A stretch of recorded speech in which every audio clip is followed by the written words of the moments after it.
Really just working on our details, fixing like the little stuff, like as far as when we run the stunts, like just fixing the steps, trying to, nitpick at the little things. When you look at Sellers, a guy that's got a big arm and he can run, what are the challenges for this defense this weekend? Really trying to contain him. Cause he get out in open space, he fast. He fast in, like you said, the big arm. Just, trying to mix coverages up, get him confused so he can hold the ball and pass rush get home. Overall, what kind of statement do you think this team is looking to make after the Ole Miss game? Statement as a team, I say that we can play complementary football, all around, like all phases of the game, we all cooking. Last week, or your last game, Ole Miss, they like to run that up tempo. South Carolina completely different. How do you guys go from like having to adjust to the up tempo and then like back to normal? How does that work for you guys through the week? Man, that tempo crazy. Tempo once they get a first down, you got to hurry up, run, get back. With a more slow pace offense, you get to think things through. Compared to with tempo, there's no time to think. You just got to go. Going into the bye week with that loss, has it been some time to kind of chew on it and kind of get the team motivated to move in next week and start this long stretch of slates of SEC games? Oh, yeah. I mean, personally, I feel like it kind of sucked, going into a bye week after the L, because you really get to sit on it, like that whole week. Usually you get to come redeem yourself that next week. So I feel like us just sitting back, reflecting on each other, because it wasn't a pretty game all around, not pointing fingers. Just reflecting on yourself, looking in the mirror. I feel like we back good. Yeah, kind of going off that bye week, was there anything on the defensive side of the ball that you guys really emphasized during that time? Really just, like I said, like nitpicking at the little things. It's a lot of stuff we do well, but it's the same sense as a lot of stuff that needs to be fixed up. So just nitpicking at the small tweaks of things. I think they could bring Halsey in here. What about the secondary that plays behind you guys? How good are those guys? What are you seeing out of them? Man, that's a great group. They physical. I think when you can put on tape that your corners and your safeties are hidden just like people in the box, I feel like if I was on the offense, that'd be scary to me.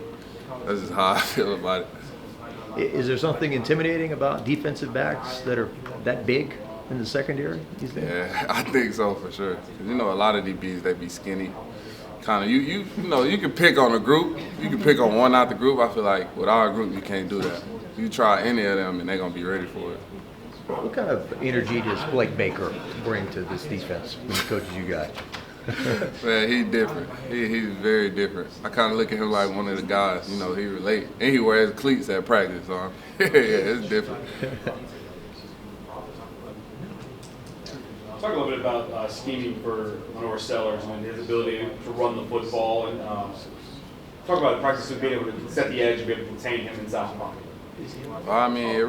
It all plays hand in hand. I feel like on the back end, if they hold up, we can get home. But it's just like rushing as a group, not leaving no big lanes, because if you step up, it's going to be athletic, so it's going to be big. But just, rushing as a group and playing complementary off each other. Beginning of the season, it was kind of, four-man rotation, you, Jack, Patrick Payton, Gabriel Relaford. Gabriel goes down. Who's kind of that fourth guy you see stepping up? The three of you are obviously going to be out there. Who's maybe that fourth guy? Dylan Carpenter stepped up this past weekend at Ole Miss. He didn't have a lot of plays, but he made the most of them. And I feel like for a guy like that, he's strong, athletic, fast. Those kind of plays help build confidence, because I was once in his position. So, just, helping him get out there, get the feel of the game, because SEC is different. It's different for sure. So just him getting out there, getting the feel of it, I feel like it was a big step in the right direction for him. I could be wrong, but I think this is the first time we get to talk to you, so I'm going to ask you, how has been the adjustment going from Nebraska to LSU? It's a difference in the weather, first of all. Like, that's probably the biggest difference. Football is going to be football. And, the defensive schemes we ran was kind of different, so that was a little adjustment. But it was all really kind of the same when I just looked at the bigger picture of things. What would you say you've played for two of the most loyal fan bases too? Because Nebraska, they pack it out even when they haven't been winning that much, right? Yeah, for sure. Two of the best fan bases for sure. What's Tiger Stadium been like so far? I ain't gonna lie, it's unreal. I ain't never played this many night games, but just, seeing how they pack it out, It's unreal. And I love the fourth quarter, like the song they play and everybody just singing along. I love that. You were just talking about, the SEC being different. And you're a guy that came from a Power 4 program. But what makes the SEC different? Every weekend, it's a game that's up for grabs. In the Big Ten, you kind of know teams like one-dimensional. I feel like in the SEC, it's not like that. You're going to get the full playbook every week.